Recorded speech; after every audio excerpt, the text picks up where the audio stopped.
Egypt दुनिया की पहली बड़ी सुपर पावर, फिरौन की सिटी। इसी इजिप्ट के बारे में आप सल्लल्लाहु अलैहि वसल्लम ने अपनी वफात से पहले क्लियरली बता दिया था कि तुम मुसलमान जरूर एक दिन इजिप्ट को फतह करोगे, लेकिन याद रखना, जब तुम इजिप्ट को फतह करो तो वहां के आम लोगों के साथ नेकी से पेश आना, क्योंकि वो तुम्हारे रिश्तेदार हैं। Now, आप सल्लल्लाहु अलैहि वसल्लम की वफात के कुछ ही अरसे बाद मुसलमानों ने उमर बिन खत्ताब की लीडरशिप में रोमन और पर्शियन एम्पायर को हराकर उनसे ये सारे इलाके फतह कर लिए। लेकिन जैसे ही मुसलमानों ने ये सारे इलाके फतह किए, अचानक यहाँ पर एक बहुत बड़ा मसला हुआ। इन नए इलाकों में एक बहुत ही खतरनाक बीमारी ताउन हर तरफ फैल गई, जिससे मुसलमानों की स्पीड तो खत्म हो ही गई, लेकिन इस बीमारी से मुसलमानों के सारे बड़े जनरल्स शहीद हो गए और नए जनरल्स को चांस मिला कि वो आगे आकर मुसलमानों को लीड कर सके। तो अब इन बड़े जनरल्स के शहीद होने की वजह से हजरत उमर ने इन इलाकों में नए जनरल्स लगाए और यहाँ पर मुसलमानों का आर्मी चीफ अमर बिन आस रज़ियल्लाहु अन्हु को बनाया। अमर बिन आस के आर्मी चीफ बनने के बाद आहिस्ता आहिस्ता ये बीमारी खत्म हो गई और जब हजरत उमर को मदीना में इसका पता चला तो वो खुद हालात को कंट्रोल करने के लिए मदीना से मुसलमानों की फौज की तरफ गए। लेकिन ऑफ कोर्स जाने से पहले उन्होंने मदीना और पूरे अरब का कंट्रोल हजरत अली रज़ियल्लाहु अन्हु के हवाले किया। मतलब ऑफ कोर्स अगर हजरत उमर को इस सफर में कुछ हो जाता तो ऑटोमेटिकली हजरत अली रज़ियल्लाहु अन्हु इस पूरी एम्पायर के नए खलीफा बन जाते।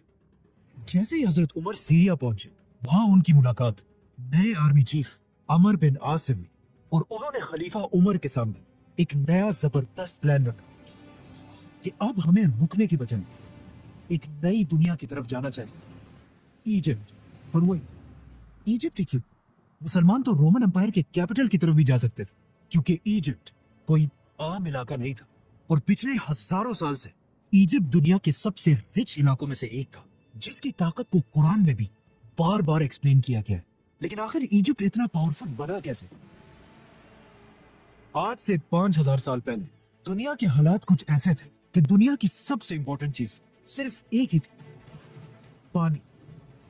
और जिसके पास दुनिया में सबसे ज्यादा पानी होता था वही पूरी दुनिया पर राज करता था। एंड ऑफ कोर्स उस जमाने से लेकर आज तक दुनिया की सबसे बड़ी रिवर इजिप्ट में ही थी, नाइल रिवर। और आहिस्ता आहिस्ता इसी दरिया के पानी की ताकत की वजह से पूरी दुनिया से लोग इजिप्ट में आकर आबाद होने लगे, जिसकी वजह से इजिप्ट दुनिया का सबसे ताकतवर इलाका बना और यहाँ के लोग दुनिया के सबसे रिच लोग बने। जिसके बाद इन्हीं लोगों में से एक आदमी खड़ा हुआ, किंग नार्मर, जिसने पूरे इजिप्ट को यूनाइट करके यहाँ पर दुनिया की सबसे पहली बादशाहत बनाई। पर वेट, ये तो 5000 साल पुरानी कहानी है, तो आज हमें इस सब का कैसे पता है? इन दो टैबलेट्स को गौर से देखें।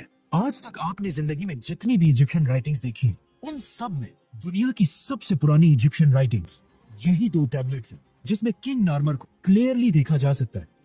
आहिस्ता आहिस्ता यही इजिप्शियन एम्पायर ताकतवर होती गई और अगले 1000 साल तक इजिप्ट ही पूरी दुनिया पर राज करता रहा। 1000 साल तक दुनिया की सुपर पावर रहने के बाद अब इजिप्शियन फिरौनों को यह बात कंफर्म हो चुकी कि उनसे बड़ा इस पूरे यूनिवर्स में कोई भी नहीं है। जिसके बाद पहली बार उन्होंने एक ऐसा दावा किया जो उनसे पहले किसी ने नहीं किया था। इजिप्ट के फिरौन ने अपने आप को बादशाह नहीं बल्कि खुदा कहा और इन फिरौनों ने इजिप्ट में एक ऐसा रिलीजन बनाया कि फिरौन तो दुनिया में एक खुदा है, लेकिन तुम अवाम सिर्फ और सिर्फ तभी जन्नत जा सकते हो जब तक तुम अपने खुदा फिरौन के गुलाम रहो, ताकि कभी भी इजिप्ट के लोग फिरौन के खिलाफ बगावत ना कर सके। तो अब पूरा इजिप्ट फिरौनों की इबादत करने लगा। लेकिन आहिस्ता आहिस्ता इन फिरौनों के रिलीजन में भी कुछ चेंजेस आने लगी और आखिर यहाँ पर एक बहुत ही अजीब कॉन्सेप्ट आया कि हर फिरौन खुदा नहीं है, बल्कि सिर्फ वही फिरौन खुदा रहेगा जिसका जिस्म उसके मरने के बाद भी हमेशा के लिए till the end of time बिल्कुल ठीक ठाक रहे। तो अब इन फिरौनों की आपस में एक रेस स्टार्ट हुई कि कौन अपने जिस्म को हमेशा के लिए सेफ रख सकता है। तो अब फिरौन अपने जिस्मों के साथ एक्सपेरिमेंट्स करने लगे, जिससे दुनिया में पहली बार ममीज का कॉन्सेप्ट आया। तो अब जैसे ही कोई फिरौन मरता था तो उस जमाने के सर्जन्स सबसे पहले उस फिरौन के जिस्म से सारा खून निकाल लेते थे और उसके बाद उस फिरौन की नाक में एक कुंडा, एक हुक डालकर उसके दिमाग को उसके नाक से ही बाहर खींच लेते थे, जिसके बाद उसके जिस्म से सारे ऑर्गन्स, लंग्स, जिगर, गुर्दे सब निकाल लिए जाते थे, लेकिन सिर्फ दिल को बिल्कुल सेफ एक जार में रख दिया जाता था, जिसके बाद इस फिरौन के खाली जिस्म को बहुत ही केयरफुली अगले 40 दिन के लिए पानी में रख दिया जाता था और इस पानी में एक स्पेशल नमक मिक्स किया जाता था। 40 दिन के बाद फिरौन को निकालकर उसके खाली जिस्म को रेत से भर दिया जाता था ताकि वो हमेशा के लिए अपने सही शेप में रहे। और फिर फाइनली फिरौन के जिस्म पर तेल और हनी लगाकर उसके जिस्म पर हमेशा के लिए व्हाइट पट्टियां बांधी जाती थी और फिर उसे एक बहुत ही महंगे ताबूत में बंद कर दिया जाता था। इस ताबूत में फिरौन के जिस्म के साथ साथ खाने पीने की चीजें, बहुत सारा सोना और मोस्ट इम्पोर्टेंटली उसका दिल उसके साथ दफना दिया जाता था। आहिस्ता आहिस्ता मरने के बाद हर फिरौन अपनी मम्मी बनाने लगा और ये बिल्कुल एक आम सी बात बन गई। तो अब मरने के बाद खुदा बनने की ये रेस मम्मी से भी आगे निकल गई और आने वाले नए फिरौन सिर्फ मम्मीज ही नहीं बल्कि अपने मम्मीज के ऊपर बड़ी बड़ी बिल्डिंग्स बनाने लगे, जो पहले पहले तो सिर्फ नॉर्मल बिल्डिंग्स और टेम्पल्स थे, लेकिन आहिस्ता आहिस्ता ये बिल्डिंग्स बड़ी होती गई और इस तरह दुनिया में पहली बार पिरामिड्स का कॉन्सेप्ट आया। तो अब जो भी फिरौन मरता था वो अपनी मम्मीज पर एक से बढ़कर एक बड़े बड़े पिरामिड्स बनाने लगे और हर फिरौन ये चाहता था कि उसका पिरामिड पिछले फिरौन से भी बड़ा पिरामिड हो। और आहिस्ता आहिस्ता ये पिरामिड्स इतने बड़े हो गए कि आखिर एक फिरौन खुफू ने आज से 4,500 साल पहले दुनिया का सबसे बड़ा पिरामिड बनाया, the great pyramid of Giza. जब ये पिरामिड बनाया गया, ये उस जमाने में दुनिया की सबसे बड़ी बिल्डिंग थी और अगले 3,500 साल तक दुनिया की सबसे बड़ी बिल्डिंग का टाइटल इसी पिरामिड के पास था। लेकिन 3,500 साल बाद आखिर इस पिरामिड का रिकॉर्ड लंदन के इस चर्च ने तोड़ दिया।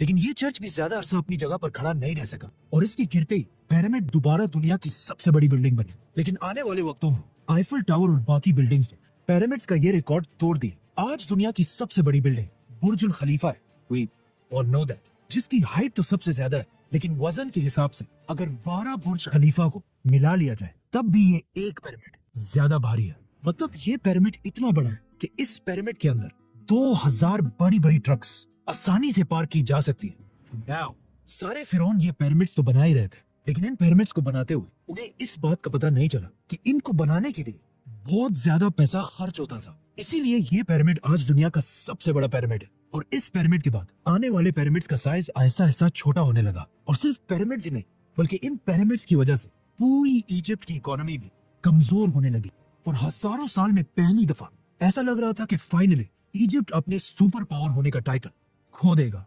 जैसे इजिप्ट की इकोनॉमी बहुत ही कमजोर हुई, ये एग्जैक्टली वही टाइम था जब मिस्र के बाजार में एक छोटा सा बच्चा गुलाम बनाकर बेचा जा रहा था। लेकिन ये बच्चा बाकी सारे बच्चों से बिल्कुल डिफरेंट था, मतलब उस जैसा खूबसूरत वहाँ कोई भी नहीं था, जिसकी वजह से इस बच्चे को मिस्र के एक बहुत ही पावरफुल मिनिस्टर ने अडॉप्ट कर लिया और फिर आगे जाकर यही गुलाम बच्चा यूसुफ अलैहिस्सलाम पूरे इजिप्ट का प्राइम मिनिस्टर बना। यूसुफ अलैहिस्सलाम ने बादशाह के साथ मिलकर इजिप्ट की पूरी इकोनॉमी को कंट्रोल किया और वो इजिप्ट जो इससे पहले बिल्कुल टूटने वाला था दोबारा उसे एक सुपर पावर बनाया। लेकिन उनकी वफात के बाद यूसुफ अलैहिस्सलाम और उनके भाइयों की औलाद बनी इसराइल यही इजिप्ट में रहने लगे और कुछ ही अरसे में इजिप्ट के सबसे पावरफुल लोग बन गए। लेकिन जैसे ही बनी इसराइल अपनी ताकत की पीक तक पहुंचे, अचानक इजिप्ट में दो बड़ी ताकतों के दरमियान एक बहुत बड़ी जंग शुरू हुई, जिसमें एक नए फिरौन ने आकर पुराने खानदान को खत्म कर दिया और इजिप्ट में एक नई बादशाहत बनाई। इस नए फिरौन ने इजिप्ट के पुराने सारे रूल्स को तोड़कर एक नया निजाम बनाया, जिसमें सबसे इंपॉर्टेंट रूल ये था कि आज के बाद बाहर से आए हुए लोगों को इजिप्ट में बिल्कुल भी बर्दाश्त नहीं किया जाएगा। जिसके बाद ऑफ कोर्स बनी इसराइल पर इजिप्ट में बहुत सख्त जुल्म किया जाने लगा, जिस तरह आज भी अमेरिका के नए सदर डोनाल्ड ट्रंप ने आते ही I will declare a national emergency at our southern border. बिल्कुल उसी तरह अमेरिका से इमिग्रेंट्स को निकालने का प्लान बनाया। अब इजिप्ट के सारे बनी इसराइल को नए फिरौन ने आते ही बनी इसराइल के सारे कारोबार बंद कर दिए और उन्हें अपना गुलाम बना दिया। और इसी तरह अगले 400 साल तक बनी इसराइल इजिप्ट के लोगों के गुलाम रहे। लेकिन इन 400 सालों में बनी इसराइल के दिलों में सिर्फ एक ही उम्मीद थी कि एक दिन जरूर उनका एक पैगंबर आएगा जो उन्हें इस सख्त गुलामी से निकाल कर आजाद कर देगा। और एग्जैक्टली ऐसा ही हुआ। 400 साल बाद अचानक एक दिन फिरौन के पास एक नजूमी आया और उसने आकर फिरौन को बताया कि बहुत जल्द इजिप्ट की जमीन पर एक बच्चा पैदा होगा जिसका ताल्लुक बनी इसराइल के खानदान से होगा, जो तुम फिरौनों की इस 3000 साल की एम्पायर को खत्म कर देगा। ये सुनकर फिरौन बिल्कुल हैरान रह गया और उसने फौरन हुक्म दिया कि बनी इसराइल में आज के बाद जो भी लड़का पैदा होगा उसको पैदा होते ही मार दिया जाए। जिसके बाद उसके सोल्जर्स हर घर में जाकर माओ से बच्चे छीन कर उनको मारने लगे, लेकिन जिस बच्चे को वो असल में ढूंढ रहे थे, मूसा अलैहिस्सलाम, वो उनके हाथ न आ सका, उसे वो मार नहीं सके, बल्कि इस बच्चे को फिरौन अपने ही घर में पालने लगा। यहाँ से आगे जो हुआ वो हम सबको पता है। मतलब मूसा अलैहिस्सलाम ने पैगंबर बनने के बाद फिरौन के सामने आकर एक ही डिमांड रखी कि मेरे खानदान बनी इसराइल को गुलामी से आजाद कर दिया जाए। और बहुत सारे मिरेकल्स के बाद आखिर फिरौन ने उनकी बात मान ली और बनी इसराइल को आजाद करके इजिप्ट से निकलने की इजाजत दे दी। जिसके बाद बनी इसराइल के 6 लाख लोग एक ही रात में 400 साल के बाद इजिप्ट को छोड़कर फलस्तीन की तरफ रवाना हुए। लेकिन अचानक पता नहीं ऐसा क्या हुआ कि उस वक्त के फिरौन रैमसेस ने बनी इसराइल को इजाजत देने के बाद भी अपना किया हुआ वादा तोड़ दिया और अपनी पूरी फौज को जंग के लिए तैयार होने का हुक्म दिया। जिसके बाद रैमसेस अपनी फुल ताकत के साथ मूसा अलैहिस्सलाम का पीछा करने लगा। लेकिन जैसे ही वो बनी इसराइल को खत्म करने के लिए उनके बिल्कुल करीब पहुंचा, एग्जैक्ट उसी वक्त अल्लाह ने मूसा अलैहिस्सलाम और बनी इसराइल को बचा लिया और रैमसेस, फिरौन और उसकी पूरी फौज को इस पानी में गर्क कर दिया। अब यहाँ पर एक बहुत बड़ा मसला है कि मूसा अलैहिस्सलाम का जिक्र इजिप्ट की पूरी हिस्ट्री, टैबलेट्स, राइटिंग्स में कहीं भी नहीं है।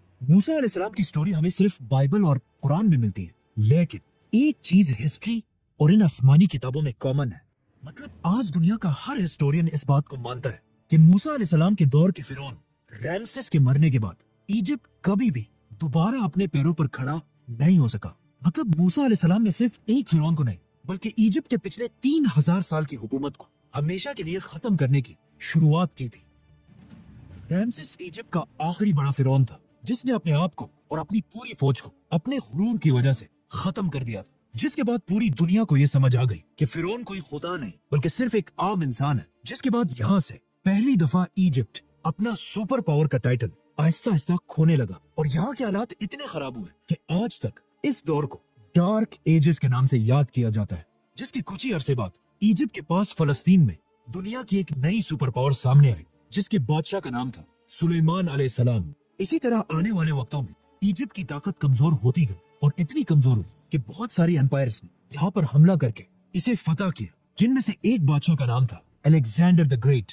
लेकिन अलेक्जेंडर द ग्रेट की एम्पायर के बाद फाइनली एक नई super power the great Roman empire ने आखिर इजिप्ट को फुल ताकत के साथ फतह किया और अगले 600 साल तक रोमन एम्पायर ही इजिप्ट पर राज करती रही और कोई भी उनसे इजिप्ट छीन नहीं सका। लेकिन अब फाइनली 600 साल के बाद रसूलुल्लाह सल्लल्लाहु अलैहि वसल्लम की हदीस के पूरे होने का टाइम आ चुका था और मुसलमान उमर बिन खत्ताब की खिलाफत में रोमन एम्पायर से इजिप्ट छीनने के लिए उसके दरवाजे पर खड़े थे।